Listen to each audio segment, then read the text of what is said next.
Bonjour et bienvenue, voici notre tour d'horizon économique, géopolitique et boursier. Nous sommes le mardi 29 novembre. Pour comprendre comment tourne la planète finance, c'est sur la bourse au quotidien et nulle part ailleurs. Et l'épisode du jour s'intitulera La bourse, c'est amusant.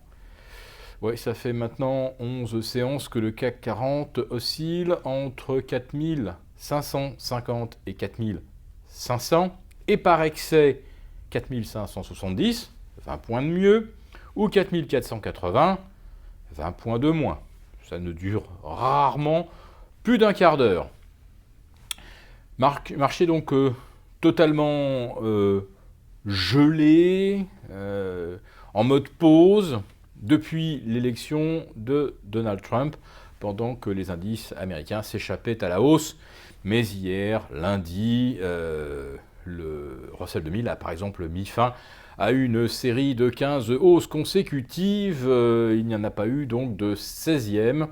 Une consolidation qui semble à peu près normale, bien que les ventes de Thanksgiving, Black Friday et Cyber Monday aient été, semble-t-il, vigoureuses, ce qui pourrait tout à fait justifier que les indices US repartent de l'avant. Alors, puisque rien ne semble plus pouvoir freiner la hausse des indices américains, on peut vraiment dire que là, la bourse, ça devient amusant. Vous pouvez acheter des actions, ça gagne à tous les coups. Même si les taux longs passent de 1,60 à 2,40, même si les PER passent d'une moyenne historique de 14,5 à plus de 20, même si le dollar, qui est au plus haut depuis 14 ans face à un panier de devises, plombe les exportations américaines. Puisqu'avec Donald Trump, c'est America First, eh bien, on fait la même chose pour les actions. On achète d'abord des américaines et on oublie d'acheter les européennes. En fait, il y a peut-être quand même une bonne raison, pour l'instant, de rester un petit peu à l'écart des actions européennes.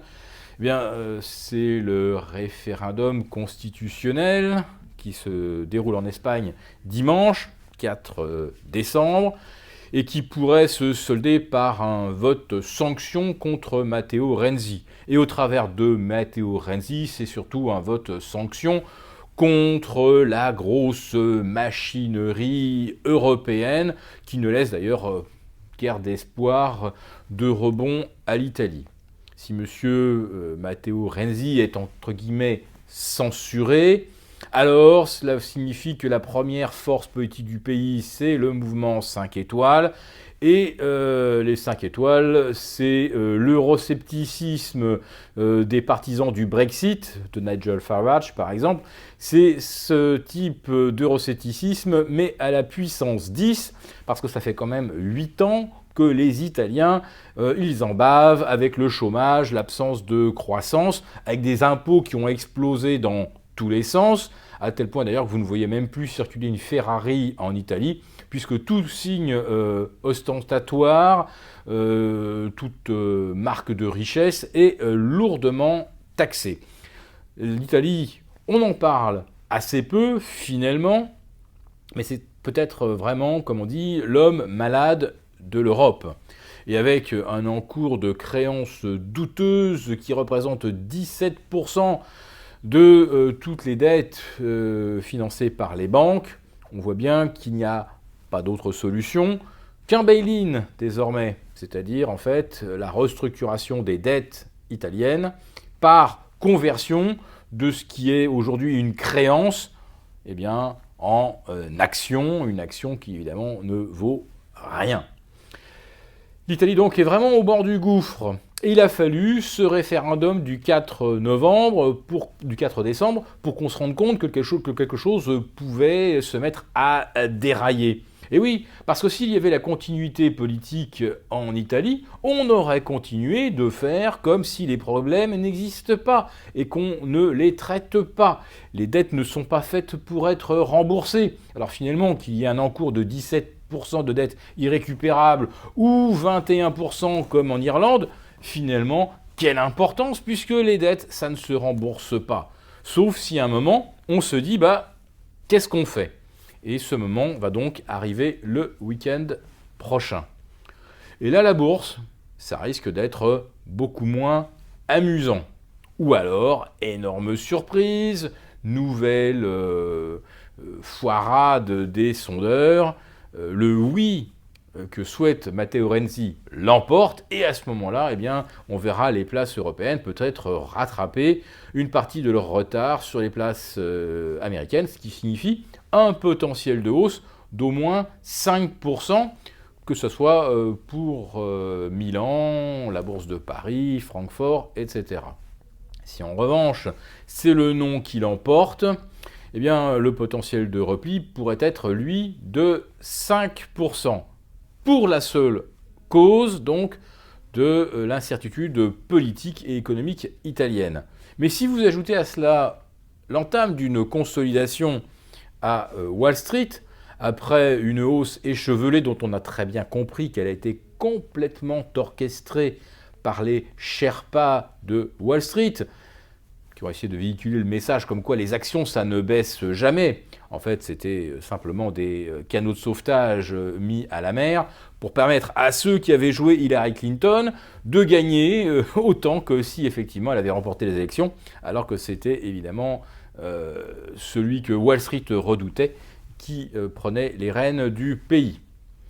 Ces canaux de sauvetage ont probablement rempli leur office.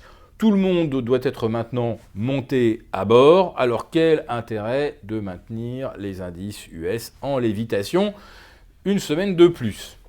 Alors les optimistes pensent quand même qu'on va essayer, quand je dis le on, c'est toujours les Sherpas, de faire clôturer les indices US proches des plus hauts d'ici le 17 décembre prochain, c'est-à-dire la séance des 4 sorcières qui marquera donc la fin de l'année. Mais finalement, comme on observe aussi un phénomène mensuel où les indices sont systématiquement retirés à la hausse en fin de mois, est-ce que l'année 2016 ne sera pas faite dès demain, mercredi, une année 2017 qui, pour beaucoup d'opérateurs, a été amusante, entre guillemets, à condition d'être américain, qu'il a été beaucoup moins si on est européen, et qui commence à devenir carrément angoissante si on appartient à un pays émergent. Conservez donc pour l'instant les couvertures. En ce qui concerne l'or, tombé à 1175, remonté à 1190.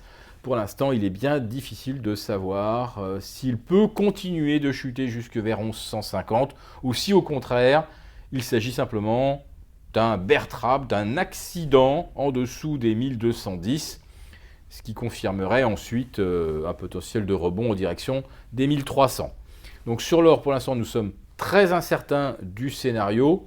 Sur les actions, tout va dépendre maintenant de comment Wall Street parvient à gérer la période qui s'ouvrira entre le 1er décembre et le 17. Mais à notre avis, on est véritablement arrivé au bout du scénario haussier.